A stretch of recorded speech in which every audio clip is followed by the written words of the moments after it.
Hello everyone. चलिए अब चलते हैं अपने नेक्स्ट टॉपिक सेफ एबॉर्शन की ओर।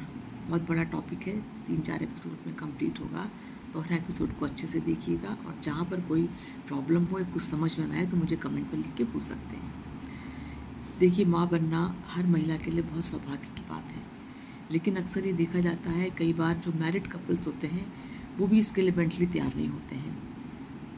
तो वो डॉक्टर के पास आते हैं, कहते हैं कि मैम एक बच्चा रुक गया है, हम इसके लिए मेंटली तैयार नहीं हैं, या हमारी कोई ट्रेनिंग चल रही है, या अभी हमने प्लान नहीं करा है, या अभी इनकी कहीं बाहर पोस्टिंग है, तो अभी हम अकेले बच्चे को नहीं संभाल सकते हैं। तो मेरा उन लोगों से यही कहना है कि अब कोई पहले का टाइम तो रहा नहीं कि आपने फ़ोन पे बात करी और आपके पेरेंट्स ने शादी तय कर दी और सीधे शादी पे आप मिले।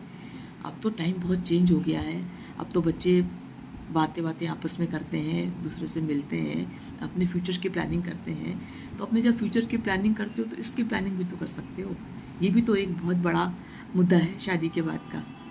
तो मेरे पास तो कई बच्चे इस तरह के भी आते हैं कि मैम हमारी नेक्स्ट मंथ शादी है और मेरा पीरियड का डेट ये है, तो मुझे क्या क्या प्रिकॉशन लेनी चाहिए। या जैसे मैंने अपने होने वाले हस्बैंड से बात कर ली है कि अभी हमको बच्चा प्लान नहीं करना है, तो हमें क्या क्या आगे प्रिकॉशन लेना है। तो सुन के रियली इतना अच्छा लगता है कि भाई ये बच्चे अपने फ्यूचर के बारे में कंसर्न है।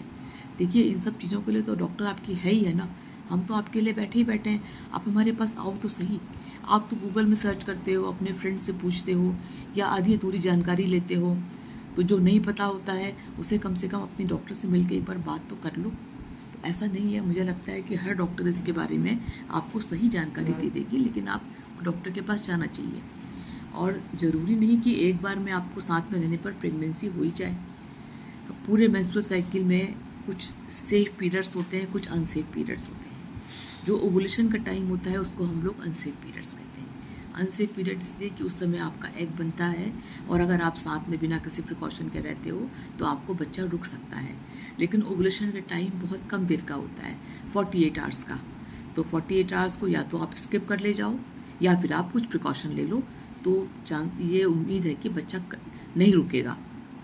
लेकिन फिर भी 100% गारंटी नहीं है।